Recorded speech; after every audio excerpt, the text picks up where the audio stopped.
Hey everybody, what's up? Welcome back to the world's best social work show.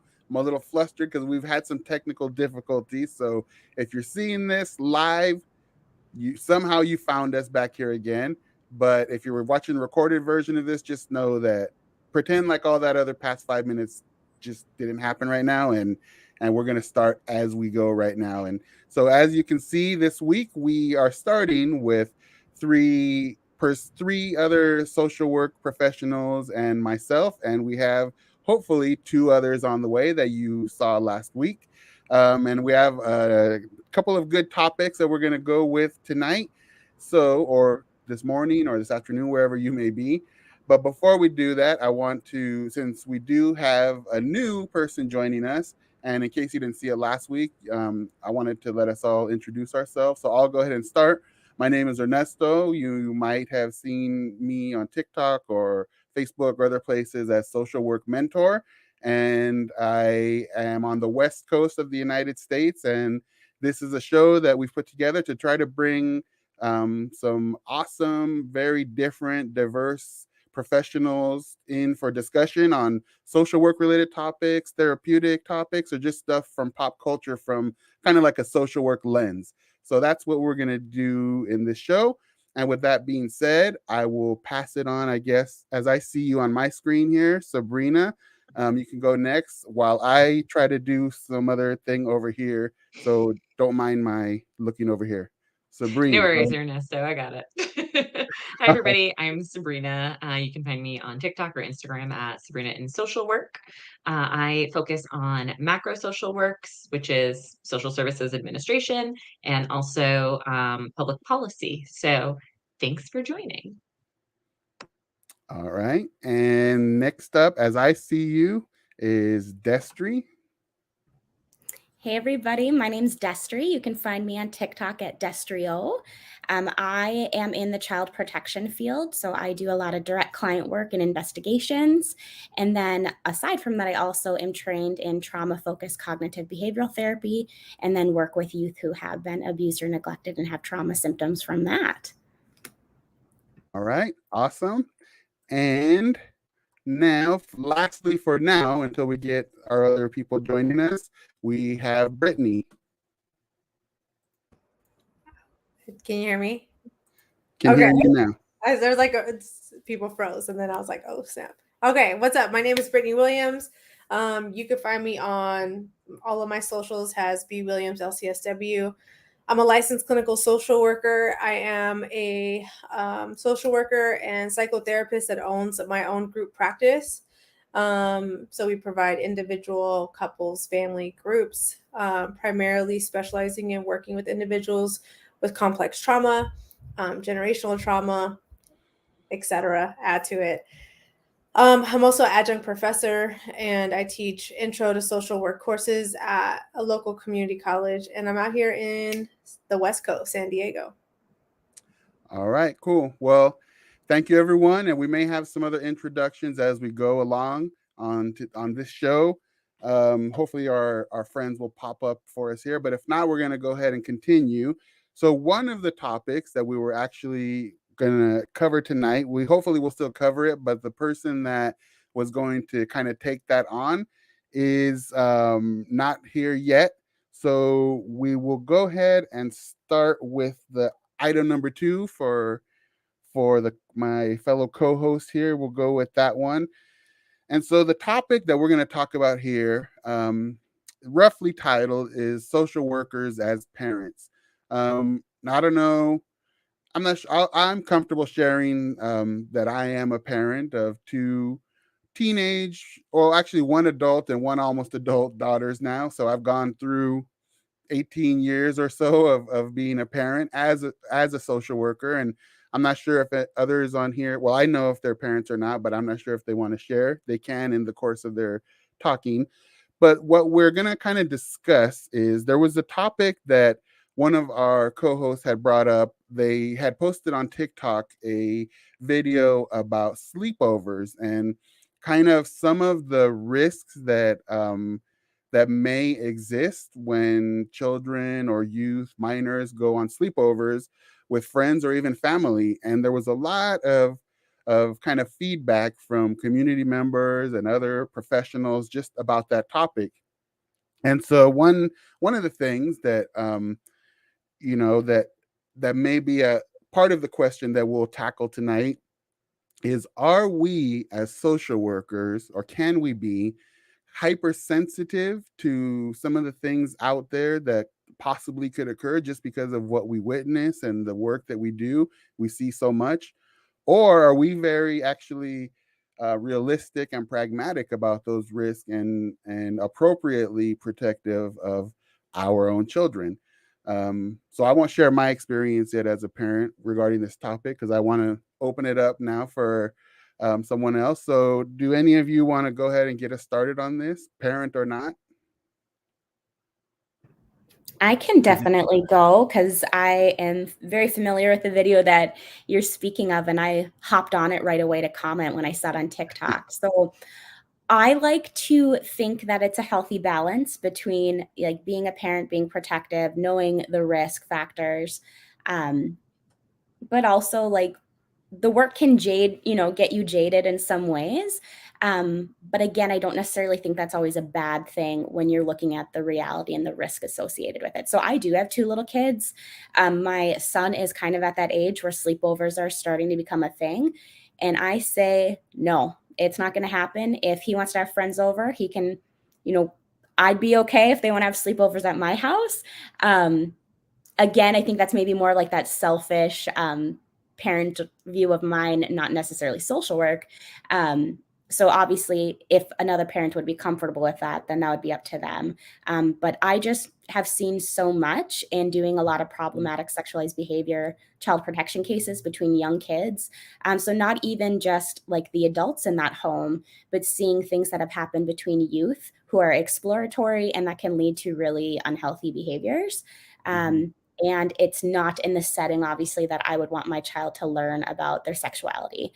And so I am very firm that as of right now, at this stage in my life and where my kids are at, I'm not going to be doing sleepovers. And a lot of that's my child protection background, but also I think it's the education and just knowing what I want for my kids and my values and the risks. And the fact that social media is so big that kind of anything and everything's pretty accessible. I just want to be in control of what my children are learning and making sure that it's in a healthy, open environment where there's no pressure or learning the wrong types of things about sexuality. So that's my thoughts anyway. And how do your kids respond to that? Are they okay with it? Do they understand it? Do they get mad? I think my son understands it. We have a lot of conversations in our house. I have always viewed that as like, we're going to be an open household. We're going to talk about sexual education at appropriate developmental levels, of course. So we talk very freely about, here's why mom doesn't want you to have sleepovers, because here's the risks. I'm not trying to scare him, and I don't like share overboard about that. But just helping him know boundaries and that I want him to always be safe. And so I kind of frame it around that I don't think that everybody's bad and that if you go to sleepover, you're automatically going to get hurt. Because I don't want him to be fearful of the world either. But just right now, while you're little, it's mom's job to make sure you're safe. And so this is just what we're going to do for right now. So he does have a few like family members that I trust and have very good relationships and know that there's good supervision. And so there's a few family members where he can go spend the night there. But again, we have limitations around that too. Right. All right. Well, anybody else have thoughts on this topic? And as you see, I continue to have some stuff going on over here, so hopefully it doesn't distract. What about Brittany, I thought I saw you might have had something to contribute here. Yeah, I got a group of kids. My kids are all 7 years apart too, so I feel like I'm parenting in all stages, from 2, 9, and 16, going on 17. You know, I will. So here's the thing: I'm a social worker, but I've never worked county where I've never worked in child welfare, right? So I want to be clear that I probably have not seen um, what y'all have seen and have been exposed, like, to the level of work and whatnot as you. But one of the things I'll speak more so from a cultural standpoint. One of the things that I've learned and I feel like I am more sensitive to is in therapy, working uh, with folks who come from the Black and Brown community. I've realized that we don't talk enough to our kids. Like, so having open dialogue is something that I'm really, really probably sensitive to and learning, because I know I'm Mhm. a therapist and I'm supposed to know how to do that. But as a parent, it's very hard. It's a new thing. Mhm.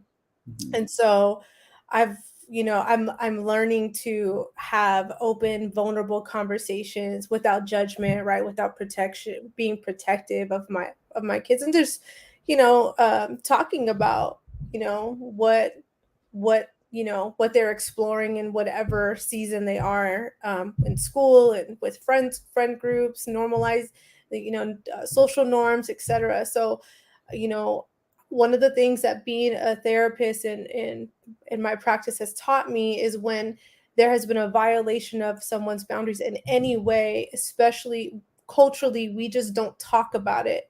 Like, you'll see one parent that just protect, make sure this shit stops, and then we're gonna, like, not talk about it anymore. And that Mhm. kid is left to cope and soothe, and then deal with the repercussions of that. So I think that we don't talk enough about it, within certain cultures and communities. And so I think that that's something that I try to be intentional about with my kids. Not perfect. My kids will totally put me on blast and tell you that I'm not, but it's something that I'm learning to do as a parent. So yeah. Yeah, I think that's a super important kind of perspective to layer on this, is the cultural lens that definitely plays a part in, this particular topic. Sabrina, did you have perspective on this? Yeah, I'm not parenting, so I just have a gaggle of nieces and godchildren that I collect. I always say I just collect all the little godchildren, and it's great. But I was a nanny. I was a full-time nanny. I did childcare for 15 years. And so lots of experience, as well as doing my first internship, my first MSW internship in CPS. My mom has also worked in Child Protective Services for 20 years, Mm. kind of throughout the entire system. And so I do feel like it heightens the knowledge that we have of what can potentially happen. And I think the thing that I really get stuck on, and again, I'm not parenting currently, but I think about often, is um, what we know is that it is typically the trusted person. It's very commonly family members, and there's definitely cultural implications with that.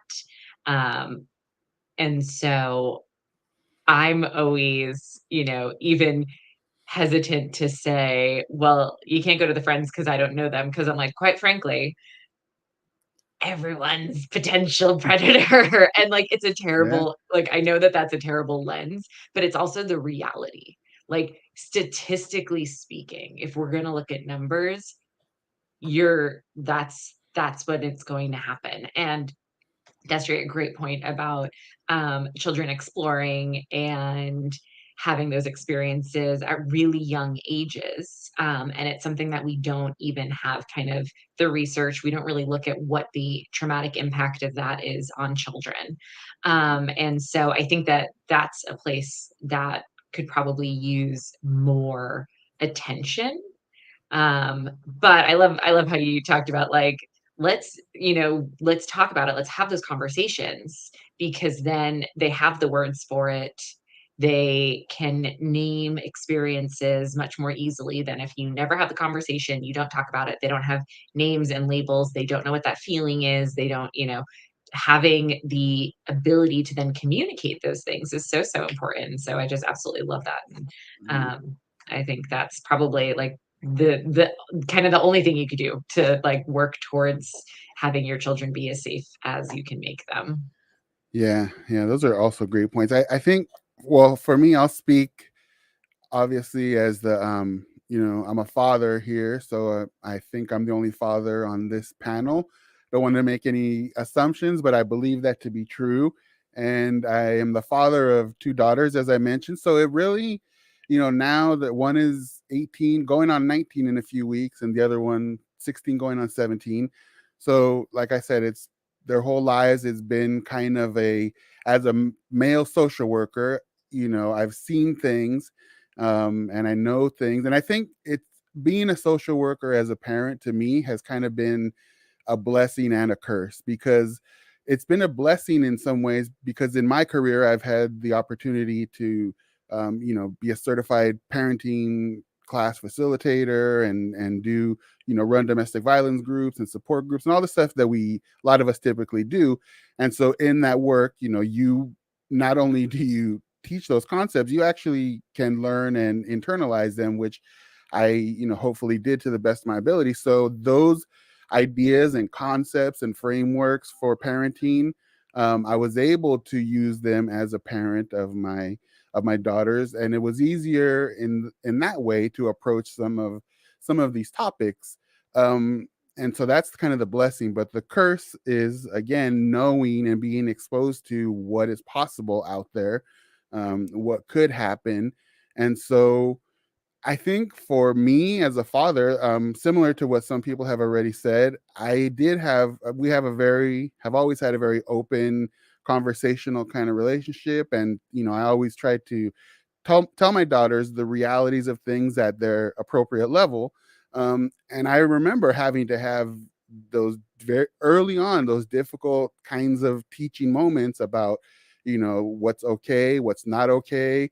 And, that it kind of, I mean, it sounds kind of crazy, but I remember saying that, anybody who makes you feel uncomfortable or not okay, then you need to tell me. And that could be someone that you don't know, or someone that you know.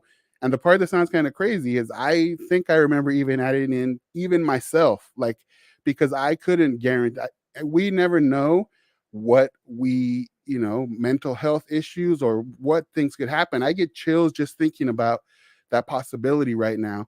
But I even approached it in that way. No matter who it is, if you're uncomfortable, you need to let me or mom know. And obviously my wife also had conversations from a mother's perspective with them that were probably much more effective in many ways.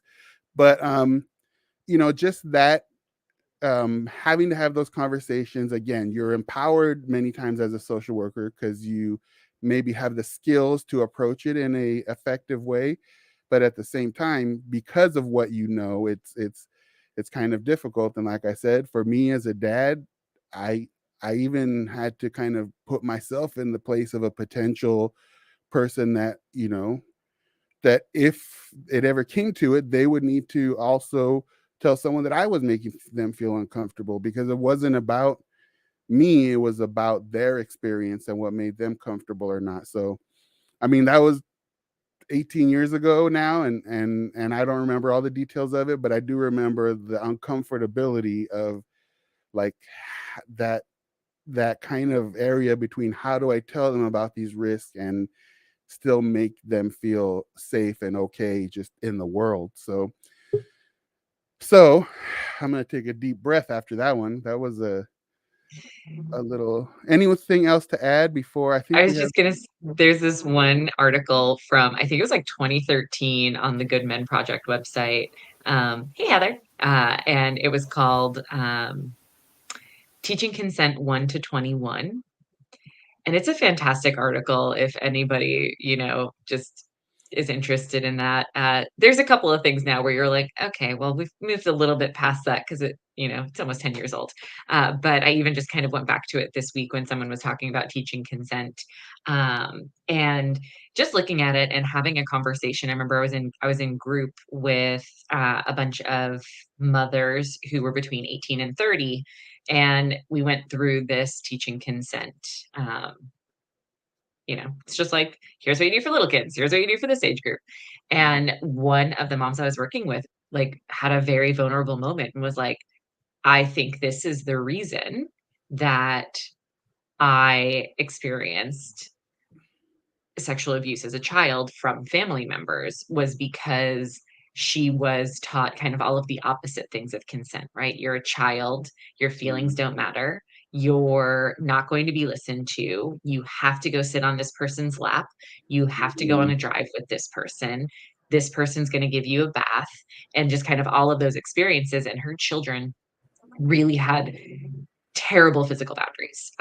The minute that they like walked into our program, they came and ran up to us with like big hugs. And my coworker, my other case manager, was like, a 6'2", 400-pound man who was like, whoa, and was like, self hugs. And then we were like, okay, we're all gonna hug ourselves today. And so it was like immediately clear that this had never been a conversation for these kids, that they were kind of taught the opposite, that like they were gonna fawn, that was gonna be their survival tactic, and their stress response was, jumping into the arms of all these people who like they literally didn't know us. But it was so amazing to watch this mom have this moment of, I can do something for my children. I wasn't protected in that way, but I can do that for my children, and I can institute these things with my family members, with my children. I can make choices about who my kids see, like who wasn't safe for me, and why do I still let them around my children? She was able to like have those realizations, and it was just like a really beautiful moment that we don't always give people the skills or the words to have. And like you're saying, there's a big cultural piece to it too, that it's really inappropriate in a lot of families to shun out one family member because of their inappropriate behavior. But giving this mom that power back to be able to name it, say, this isn't going to be okay with my kids, and it wasn't okay when it happened to me. It was just like a really powerful moment. Mm-hmm. Yeah, thank you for that, Sabrina. That's also it's funny the experience that you brought up about the big dude and kind of I can definitely relate to that, and it's interesting how all of us as social workers, just what we bring to the field, what we bring to our particular roles is so different, and how we interact with people is, you can get a social worker, but depending on which social worker you're working with or which therapist, things can be so different just based on our own experiences. And so, but before I start talking too much more, I wanted to, our fellow co-host here was able to show up. We're glad for that. So we have Heather. So Heather, we'll give you a second to introduce yourself, but also we kind of took things out of order. So we're talking now about the sleepover topic, and I didn't say who it was because I wasn't sure if they were going to make it tonight, but Heather was actually the one who had posted a TikTok video about this topic. So Heather, if you want to introduce yourself and if you want to say anything on this topic. And meanwhile, I'm going to try to set something up for the next topic. So I'll be clicking away here. Sure. Sorry, I'm late, everyone. My name's Heather, and I'm a former CPS social worker, and I'm currently working on my MSW. And I did a TikTok that went viral about my experiences as a CPS social worker and why sleepovers are not a good idea. And so I feel like there's so many avenues that could spawn off of that one TikTok based on the feedback that I got. But I think the thing that is important to think about, and I acknowledge, yes, we all have biases, but I think informed of what's going on is a whole nother thing. But one of the things that keeps coming up is, well, I don't want my child to lose out on social opportunities. And so I keep thinking, what do they gain from sleeping in a different place that they can't gain through other social opportunities and minimize the risk. And I think that if we had like a candid conversation about that, I think that people would probably understand the perspective a little bit more. But I do think that my experiences as a CPS social worker definitely colors like how I make decisions as a parent. And once you are aware of things, it's hard to become unaware. And you see the world in a very different perspective and different, manner than regular people do. So yeah, that's kind of what I would like to say about that topic. I think that, it's a very polarizing topic, as I found out. But everyone's entitled to their own opinion. I really came from like a child safety perspective. And if we can minimize risk to our children, why wouldn't we? But again, I respect everybody's, personal decision. And I'm hopeful that if they do allow them, that nothing negative happens to their children. Yeah. And just one other thing. Oh, were you going to say something, Brittany? Go Yeah. ahead. I just kind of want to bring this into the conversation because as I'm listening, I'm just kind of reflecting on my own experiences as a former single mom. Is I don't know if all parents have the privilege to pick whether their kids are going to spend the night or not based off of childcare, based off of working overnight shifts and whatnot. So I think that that's something important to think about. Sure, if it's within our control, right? But that there are, every parent's experience is different, and access to, childcare is different as well. And so I think that, I don't know, I was kind of just reflecting on that as That's well. a great Yeah. point. I was actually, it's funny, I was thinking very similarly. Like when I was little, I had a single mom, and my one of my best friends, I like lived at her house half the time, but most of it was because of childcare issues. And my mom would be working until like 1 a.m. So she'd rather I be at my best friend's house than alone with my brothers, who, were a whole 6 years older than me. And so that I like, it's interesting you just said that, Brittany, because I was just thinking, like, I don't know what my mom would have done if I couldn't stay at Kristen's house, And so, and I think that does also speak to like, who are those trusted people and what does that look like? And that, you might have a pretty narrow group, 2 or 3 people, who you are going to have that relationship with and be able to trust that way. You're not going to just drop them off at any house. But in some cases, like, that is definitely some of the things that my mom's that I worked with dealt with, where they found a babysitter and it was someone who they can afford, and it was the only overnight person who could care for their kid. And, it's an unfortunate risk that they had to take in those moments, that they had to weigh, and they knew that. But yeah, that's there's Yeah. definitely a piece there.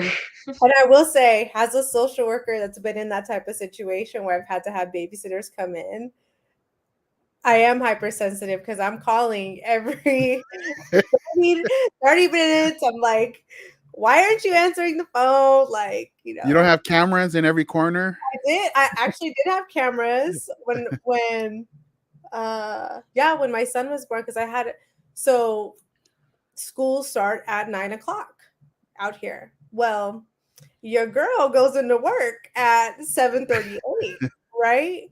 And that's not accounting traffic. So, I had to get someone to take her to school and then to watch my son for a certain amount of hours. So I did have cameras, and I did tell the babysitter, like, hey, just so that you know, like, are you comfortable? Like, we're not recording, but it just allows us to keep an eye on the house. They're like, yeah, we're fine with it. And so I think because I'm a social worker, I was definitely tapping in a lot more than probably your average parent. But yeah. Well, you kept your kids safe, though, bottom line. Yeah. Another piece that I want to bring into this too Just when you're talking about the privilege of having someone, or sleepovers even being an option, is that when my daughters were growing up, my wife and I, um, we have family, we have friends, but really oftentimes it just wasn't, because we lived kind of far, or timing, it wasn't, I mean, quite frequently it wasn't realistic to even ask those who we trusted, to be able to take care of our kids. And that kind of takes a toll on a relationship, because on an adult relationship, because if it's hard for you to find the time to kind of have some separation from your kids because of issues of availability of childcare or trust or whatever it may be, then that over time that drags on a relationship, and it makes things difficult, because your whole life is about your raising of your children, which is not a bad thing, obviously, but there needs to be balance. And so that kind of makes it hard. So one of the semi little patches that I was able to come up with when my daughters wanted to go to sleepovers is, and I know this wasn't 100% foolproof, but it allowed for me to let them have that social kind of time with their friends, and me to feel comfortable with it. So I would let them go sometimes, and obviously we had to know the families and be comfortable with that, and they could go for the evening, watch movies, eat popcorn, do whatever when everyone's there, the group. But then when it came time to kind of wind things down and everybody was going to be going to sleep, I would go, or my wife would go, or we would go and pick them up at that time, and even take them back in the morning, when everyone kind of woke up and they were, going through that. So it was, again, it's more of a drain. I mean, we did as a couple get some hours at least out of that, but it was also a drain. Like, we got to go pick them up and drop them off, and it becomes this bigger thing. But that was kind of the balance that I tried to find, and don't know if it was foolproof, or I think it was kind of foolproof based on where we are now, but it may not work for everyone. But that was just, you have to get creative sometimes, I guess, is my bottom line. So that, I think that was a very good topic. Am I? Oh, here we go. So I think we can at this point move on. Thank you everyone for your awesome conversation on that. So we can move on now to our next topic. So it's kind of a little bit dated at this point, but in one respect, in terms of like the specific legislation that we're going to talk about. But as an overall topic, it's not dated. It's not going away. So some people who are watching this, you may have heard of, or you may be familiar with some legislation in Florida that has come to be known as the Don't Say Gay bill. And so, obviously, as social workers and following our NESW code of ethics, we have the obligation to advocate and to speak up for and represent the needs of those different classes of people who need that kind of advocacy. So I'm going to first see if I can share just a little. I tried to find a kind of neutral video that just talks, not really from one side or the other about this topic, and then we'll discuss it. So let me see if I can. And also, Heather, you missed out on the fun. You know how we had a little issue last week? It was like 5 times worse, if not more, this week. Oh, But darn it. we made it through. So let me see. Let me see if I could get it here. Are you able to see that? No? Oh, hold on. I need to bring it in. Now you can see it, right? Okay. Yep. All right. So, and I hope you'll be able to hear it. If not, stop me, but I'm going to push play, and then we'll have a discussion after this. Log the board and record the vote. 22 yeas, 17 nays. You hear it? So the bill passes. Okay. Yep.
Hi, everyone. George Stephanopoulos here. Thanks for checking out the ABC News YouTube channel. If you'd like to get more videos, show highlights, and watch.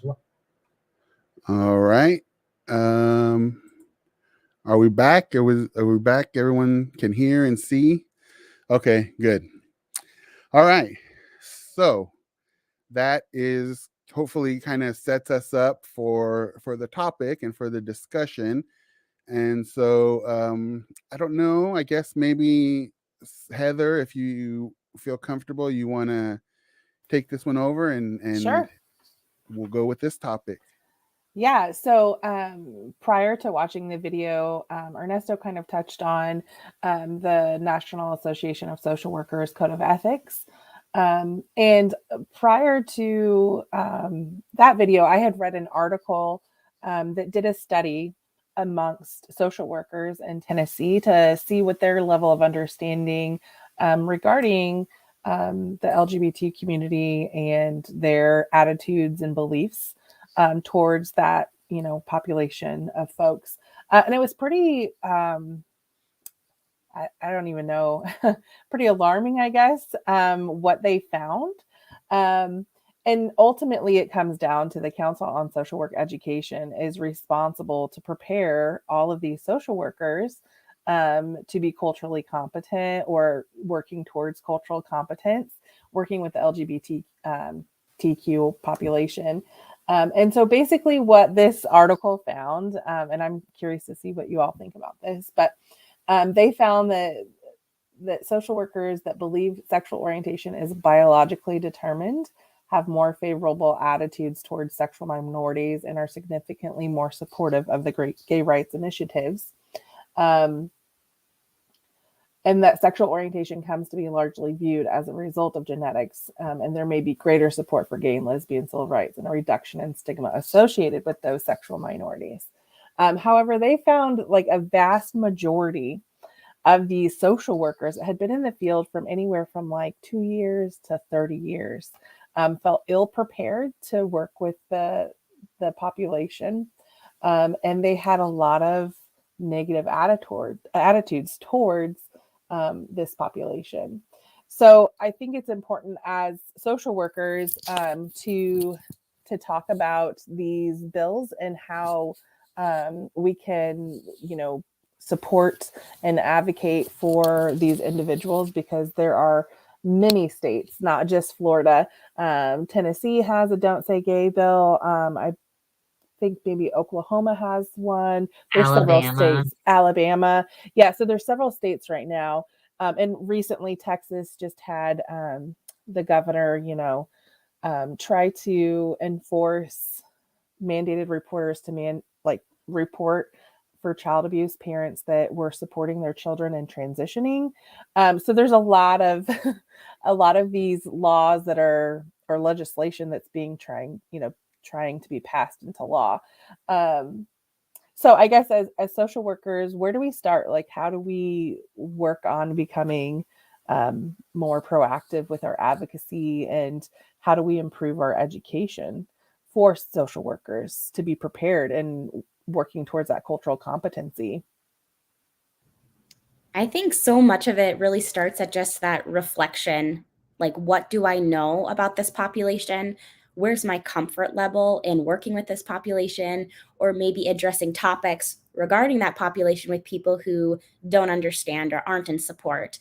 I think that's really where the work starts, because if you don't know how you feel about it or where your knowledge level is, you're not going to know where to go next.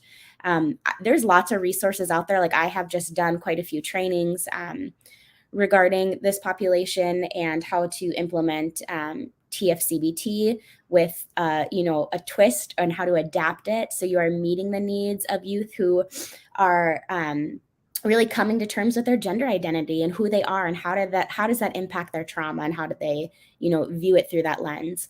But there's just so many things. Like, first you got to figure out where you stand, and then you need to start looking for resources and get a diverse understanding, a lot of different resources, read up on different points of view.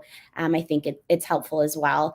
But yeah, I mean, I feel like I don't know how else you get better unless you start having those conversations with yourself and with your coworkers and holding others accountable as well.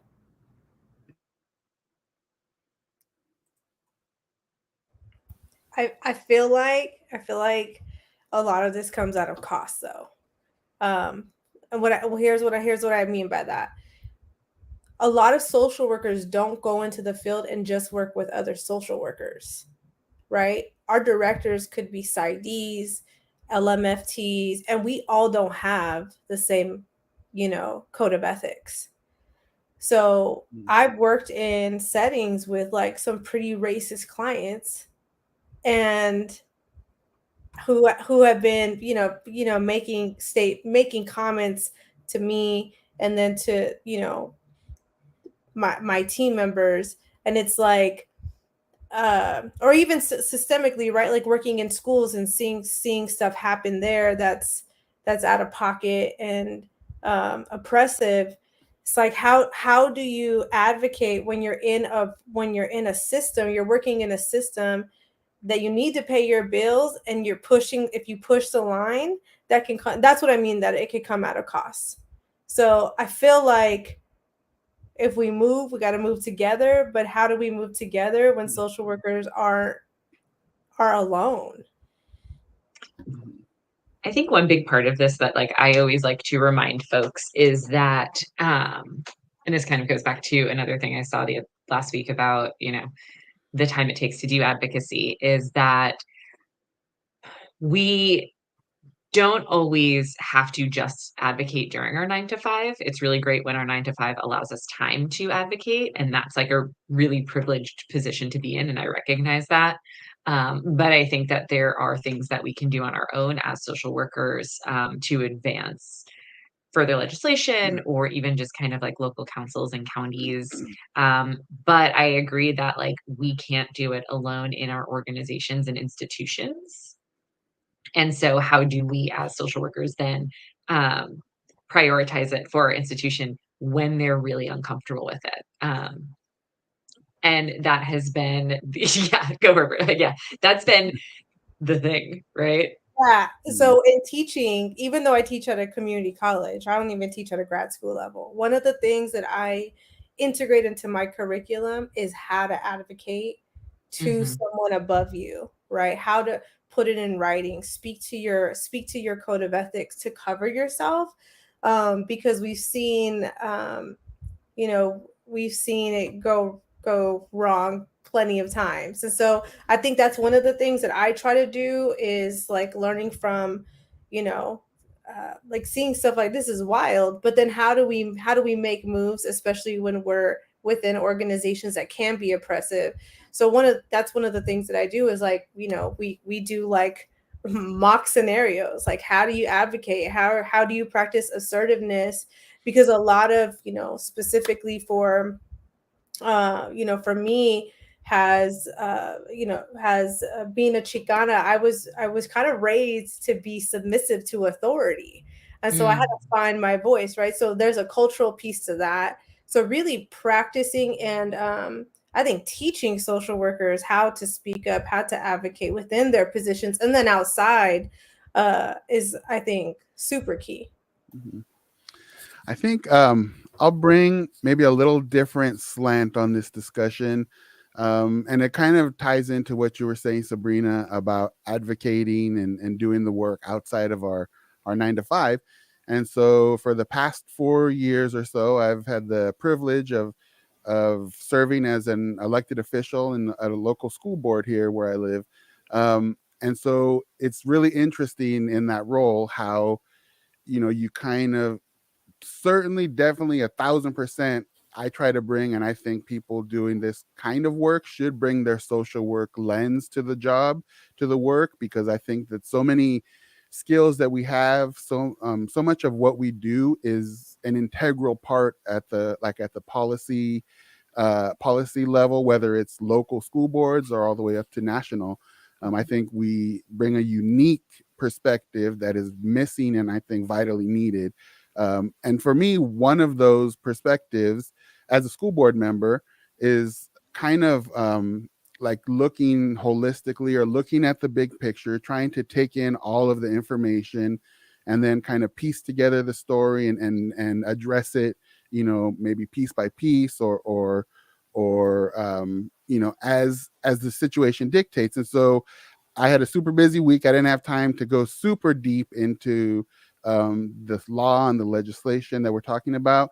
But from what I read, there's in the bill itself, there's no mention to specifically about LGBTQ, like saying gay or anything. That's kind of like the name that it was given. The bill, as I understand it, at least from what I was able to gather, is more speaking to like talking about sexuality from kindergarten to third grade, I believe, in any form, just kind of not covering the topic in those ages at all, unless it's brought up by a child and then a teacher is able to talk about it.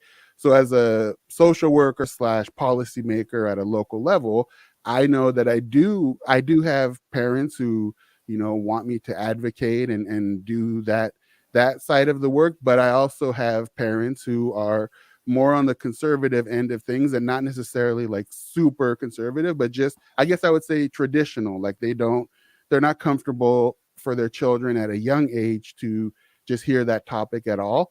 And this is, I mean, not this specifically, but similar kind of topics have come up for us. And so, as a social worker, I think that I'm able to kind of hear those two things. It's like if you're working with a family and maybe you hear, a mom and a dad give their two perspectives, or a mom, dad, and a child. And then you kind of synthesize all that information and try to put something out that's most effective or that has the best impact on all of the parties involved. And so I guess what I'm trying to say here is that as social workers, 1,000%, when we see disadvantaged communities or these protected classes, whatever they may be, whether they're ethnic or disability or gender, sexuality, whatever it may be, we have the obligation to do that work. But at the same time, I think we also have the skills and the ability to bring a nuanced, balanced approach when needed. That if nothing else, I think sometimes in my experience, at least at this school board level thing, if people can see that you are being fair, if you're looking at all sides and then coming to whether it's an advocacy position or whatever, they tend to respect more that you're not just coming at this because of your own thoughts or biases or opinions, but that you've really put some thought into it, and that's what you're sharing with people. So I think that was kind of what I took from this is that kind of perspective from So my I think the personal. one line that is really the one that's detrimental and also ends up being ridiculous in a way that a lot of teachers are kind of making a fool of this bill is that in essentially like this preamble piece of it, in the beginning part, it says prohibiting classroom discussion about sexual orientation or gender identity in certain grade levels or in a specified manner. So when you're talking about sexual orientation and gender identity, heterosexuality is an orientation. Yes. Being a female is a gender identity. So that's the language that's problematic, is that they don't know, like, then it looks like you just don't know what you're talking about when you're the lawmaker who's writing this. But how do you say no gender identity conversation, right? Like, well, Sabrina, I'm wondering if you have seen the TikTok that provides like a template for teachers that kind of like from here on out, there will be no reference to male, female, Miss or Mrs. I'll be MX from now on. Like, and it kind of like lays it all out of like, okay, if this actually passes, this is what the outcome will be. Like, I will remove all literature in my classroom and reference to gender terms. Heterosexual couples. Yeah. Mm-hmm. It's just like so poorly written in that part that they tried to use it as a gotcha on their side. And now the other side is like, haha, this is actually the gotcha, is that you did not specify. Correct. So now we cannot talk about anybody's gender identity. We cannot talk about anybody's sexual orientation. And that would include any type of heterosexuality or gender in general. The other thing that I think is really interesting that I haven't heard any social workers talk about, and this might be a conversation for another one, the most of the bill is actually focused on the school being required to report any changes or concerns to the like physical, mental, or social well-being or something like that. And the only caveat it has to it, or the caveat it has to it, not only, but the caveat of this is if the kid is going to be put at danger of like physical abuse, neglect, or abandonment, then the school can use that as an out. But I just thought that was interesting that like we're not having that bigger conversation. Again, I don't do direct practice, so I don't really know what the laws in individual school districts are, and this kind of supersedes all of the individual school district policies. So that's kind of what this is saying is, from a Florida state legislature, if any school has policies that don't immediately inform the parents of any of these types of concerns with their kids, then they can be sued, and like the teacher can be sued, or the social worker can be sued, or the counselor can be sued. So that's another piece of this, that like if a kid comes out to you as their social worker and they're going through it and they're trying to, they're trying to figure this out, they're working through it before they like have the whole conversation with their parents, you can be sued. Your school district can be sued. And so like we should probably be concerned about that. Yeah. And again, I don't know what it typically is, but I was like, that sounds aggressive. Yeah, I think there's like even more implications with that, because if you're talking about any change like to a child's mental, emotional well-being, so if you have a kid who comes to you and they're suicidal and they are terrified to tell their parents, like typically what happens in a school system is that child is reporting to a direct like teacher, counselor, whoever, but that individual is going to be reporting to their superior. And so if there's any type of conflict, because it uses like the reasonably prudent person, like if they would come to this thought that it would be harmful to tell the parent, then don't tell them.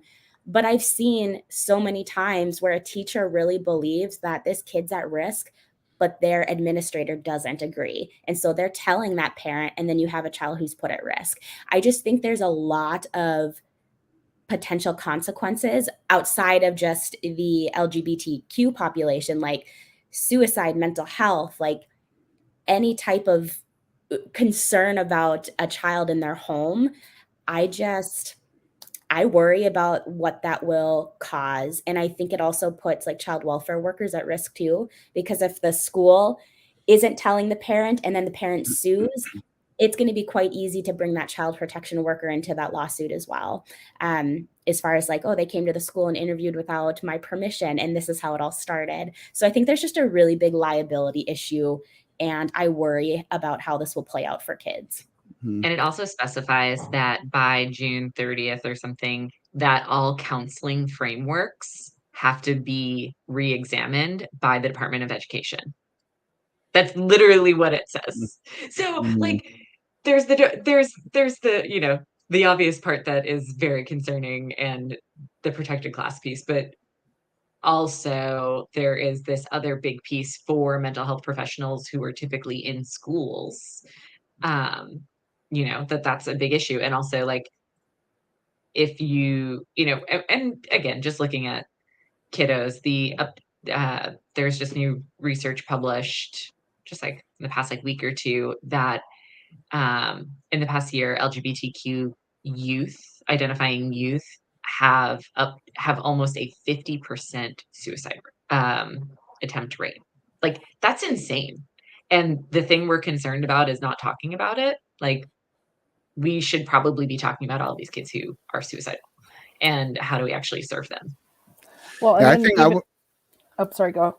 Oh, I was just going to add briefly that I totally would agree with what you said, Sabrina, about being poorly written, because I think that it is poorly written because it's not written with, I don't believe it's written with the children in mind or the families in mind. It's obviously a um, politically motivated thing. And so when that is the case and you're motivated by that as opposed to what's really best developmentally for children and for students, then that's going to show. And you're not going to get the best product for children. You're going to get the best product for politics or whatever side is in control. So I would agree it's poorly written. It's poorly written from a children's perspective, but maybe not so poorly from a political perspective for those people who want things to go a certain way. Yeah, and so I was going to add that, not only are we seeing an increased rate of the suicidal attempts and ideation, and I can't remember the exact statistic, but it's a very high percentage of children that don't feel like they have support from their family. And if they're not getting support from their family and now they can't talk about it at school, or they try to talk about it at school, and you have counselors and teachers that are concerned that they're going to be sued if they indulge this conversation, it just really makes it a lose-lose situation for the children. Mm-hmm. So yeah, I just feel like there's a lot of issues all the way around with the legislation. And wasn't There's there a also part of it? I'm sorry, Sabrina, wasn't there a part of it that also, maybe this is what you were talking about a few minutes ago, that after a certain amount of time, then a part of it would be assessed by like the governing body or something, which is, I guess, projected to be a conservative victories will happen. And so those people that win will be the ones at that time who get to relook at it and then kind of more kind of formalize or memorialize a lot of what is in it now. Or am I just talking nonsense? I thought I read or saw or heard something along those lines.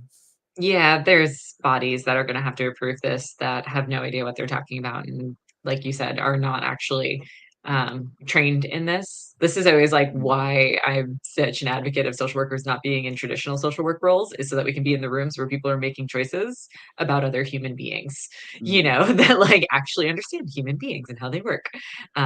Because even so, there's also pretty good research that shows when this legislation is even being debated in states, let alone when it's actually passed, the suicidality rate of LGBTQ youth also increases. So we have direct correlations between how many LGBTQ youth will access support lines and will report significant mental health issues, including suicidal ideation and suicide attempts, with legislation that passes that is like anti-trans, anti-LGBT. So clearly, it's actually not about the kids. I have a quick question.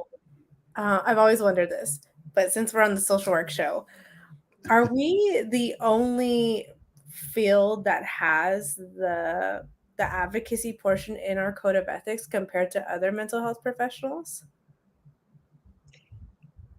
I feel like psychologists might, but I'm not They sure. might, but it's not a common theme. Like, obviously, most have like the confidentiality and the cultural competence and self-determination, but like social work is very different in that aspect, that it is saying you will go out and advocate, and that means you're probably going to get engaged in politics in some degree, because that's what it means to advocate, because very rarely is any topic not tied to politics nowadays. I mean, there's a very bipartisan push one, things get so polarized. And so psychology might, but I just feel like it's laid out very nicely in the NASAW Code of Ethics. Like, I'm proud that that's in our profession. Yeah, and I mean, I just want to say, like, I see psychologists and psychiatrists really advocate and use their platforms, and I see some social workers that don't, right? So, but I've always thought it was really interesting just looking at our code of ethics, how unique it is and how specific it is, and how that could be a conflict if you're working, your supervisor isn't a social worker and their code of ethics are different, or they don't really value those things. And so, yeah, I've always wanted to ask that. So thank you for The your APA, actually, I'll dork out for a second, but the APA has one of the strongest lobbying firms kind of in just like the medical field, American Psychological Association. They have a huge building right in Washington, D.C. They have a relatively decent sized staff, and they are the ones who convene all of the behavioral health advocacy coalitions. And so they are pretty big players in the advocacy space, more impactful than NASW has historically been, quite frankly. Interesting. That's good to know. Okay. Well, any last discussion on this topic, or are we have we covered it pretty much? Heather, you have anything you want to kind of tie it up with, or are you good? I was just kind of curious what everyone's experience has been in their social work programs, and how well you feel like you were prepared to work with this population. So I can start from mine. I'm in my program right now, and I am in a Christian university, and so it's very interesting.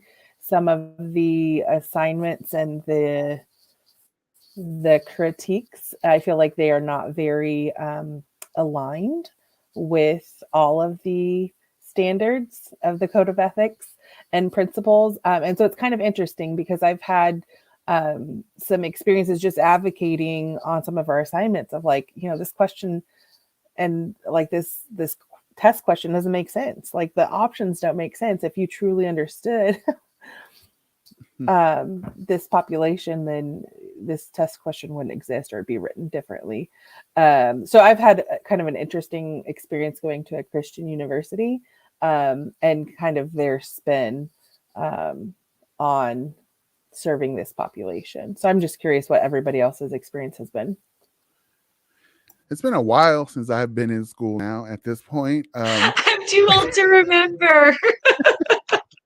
And so I do know that, where a lot of what I at that time was learning was advocacy, and but it was more along the lines of racial, ethnic groups, and kind of positionality within that sphere. But at that time, I don't recall too much in with regards to LGBTQ. And I just, another point related to that I think, because of me trying to think back what my experience was like compared to what you're saying right now, Heather, and what you're doing. And then I look at my organization where I work, and the range of workers is from people that are, 64 years old to people that are, 23, 24 years old. And so just thinking about what that 63-year-old learned in 1979 or whatever versus what this person just coming out of school, it's kind of crazy when you think about the possible variance of the perspectives that they have on the work and advocacy and their role and all those kinds of things. And so it's just another thing to think about.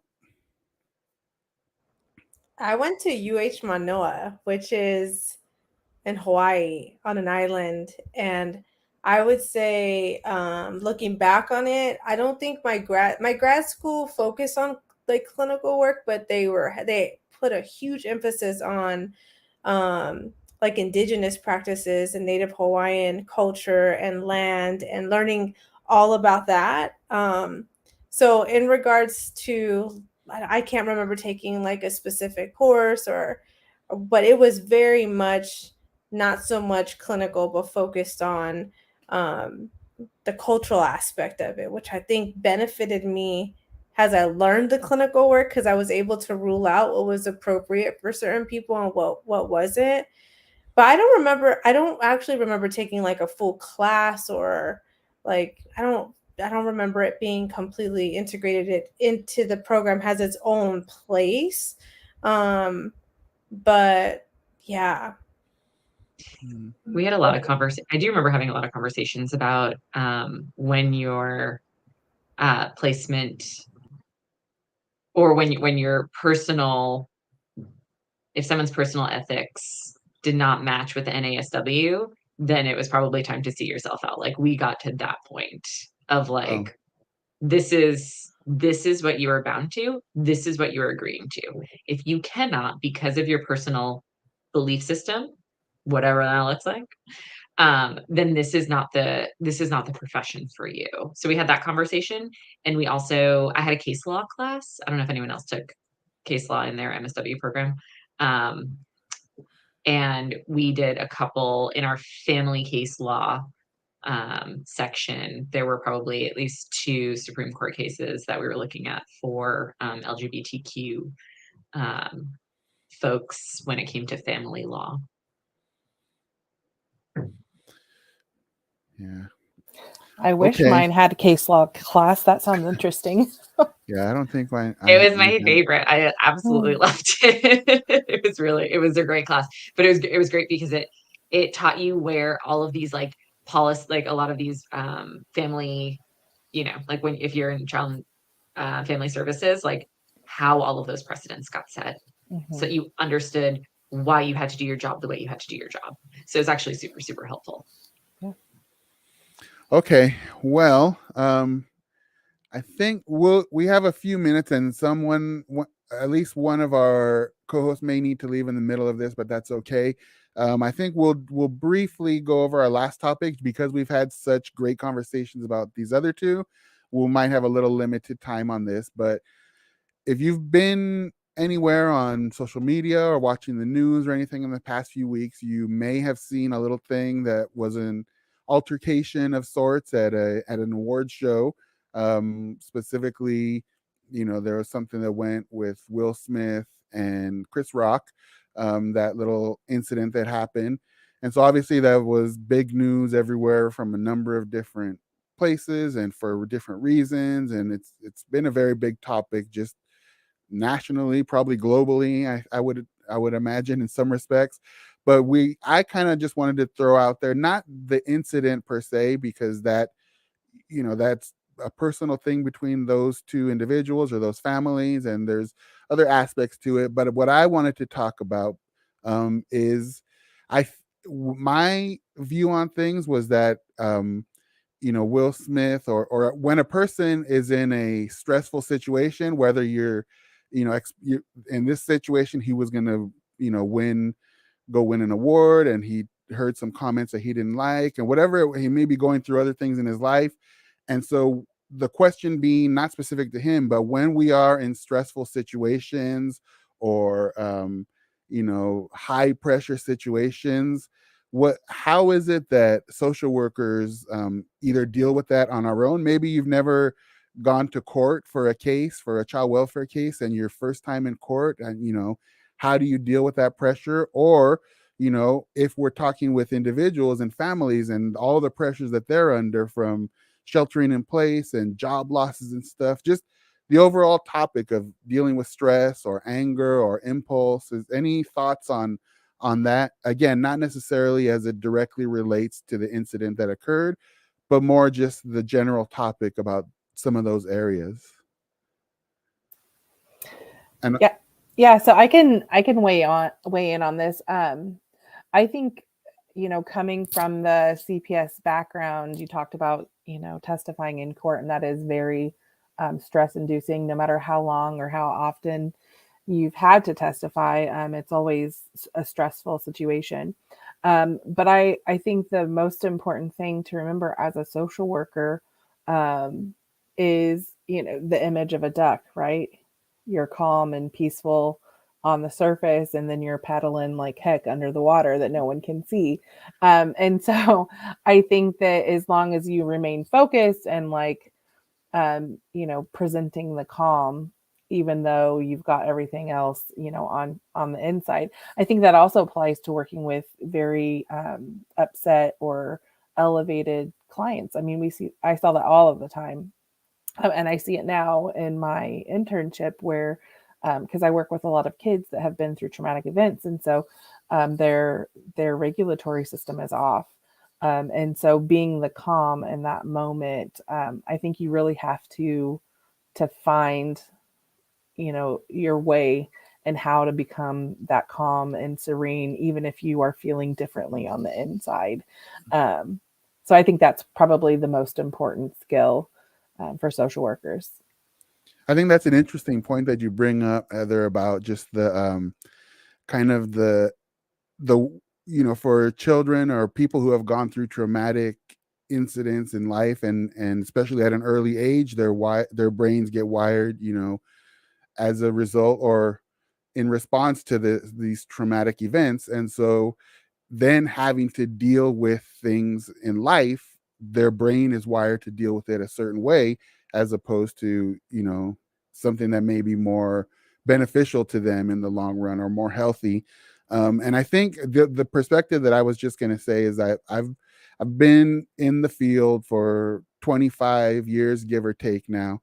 And I really don't, I mean, obviously things go up and down, but I don't know if I've seen a time where the people that we work with are under so much pressure, whether it's economic or societal or political or whatever it is. Like, it just seems like the weight on the people that come into my organization, to my office, it feels much heavier than what it did 10, 15, 20 years ago. Obviously for individuals, that goes out the window, but as a general, you know, in general, I feel like those that we work with are under that much more pressure. And so I think it's for that reason, it's more important for us, even more than ever, to kind of be aware and conscious of how people are presenting to us, and what do we need to consider in terms of kind of where they're at, as far as how we will then interact with them and treat them or work with them. So I don't know if anyone else does anyone else feel like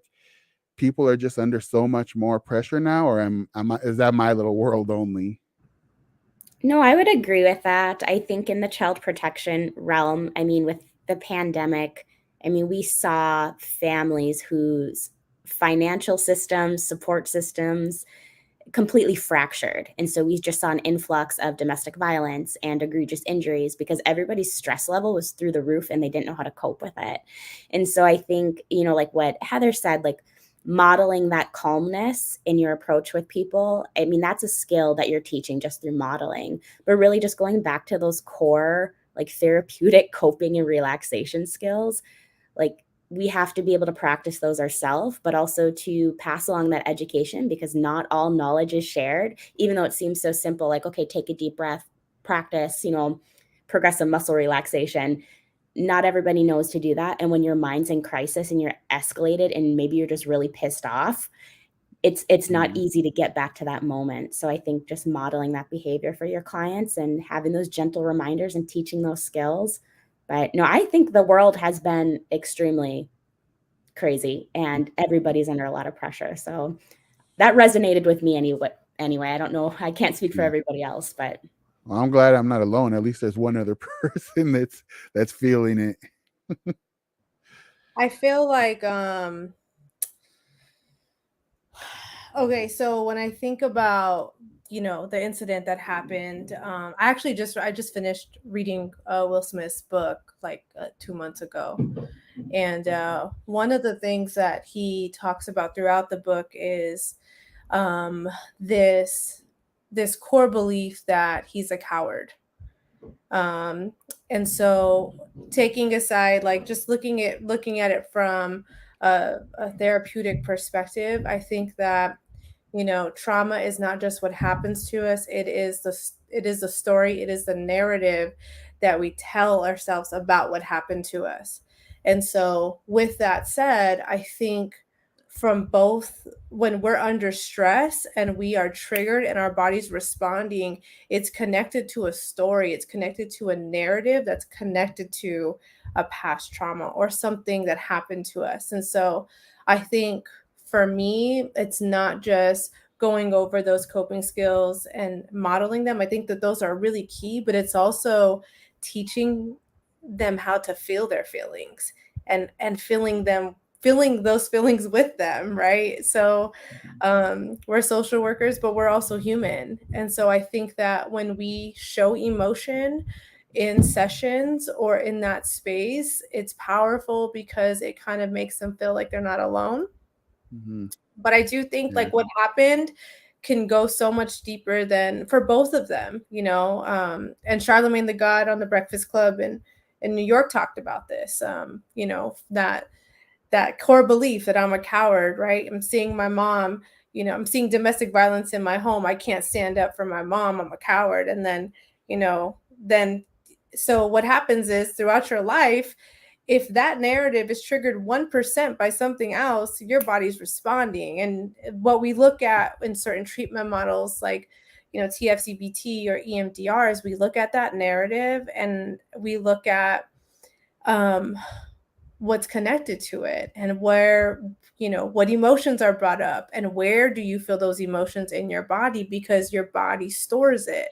And so you know, I think that that's what came to mind just from reading his book, but then also being an EMDR trained therapist and looking at trauma from a different lens.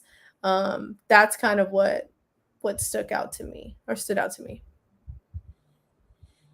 I think another thing that I'll add to, just as a male perspective here, is it's kind of sometimes confusing, at least for myself, in the world, because you know there it seemed like there was a lot of people who thought that that actually was appropriate to, you know, to protect your family or to be protective of your partner or whatever. And so the message, there's a big message that as males, you know, we receive, which is that traditional message: be a protector, you know, protect your family, make sure your family is safe, those kinds of messages.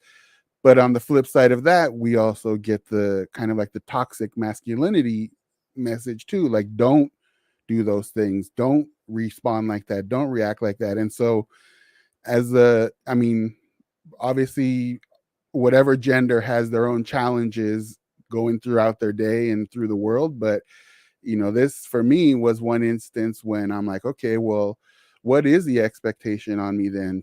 Am I a protector of my family, or is that being toxic to do something like that? How does the world perceive me as a someone who identifies as a male in this society? So it's something that I'm still thinking about and kind of following along on the periphery, because it's interesting and I want to know, you know, how do I show up to the world and how should I show up?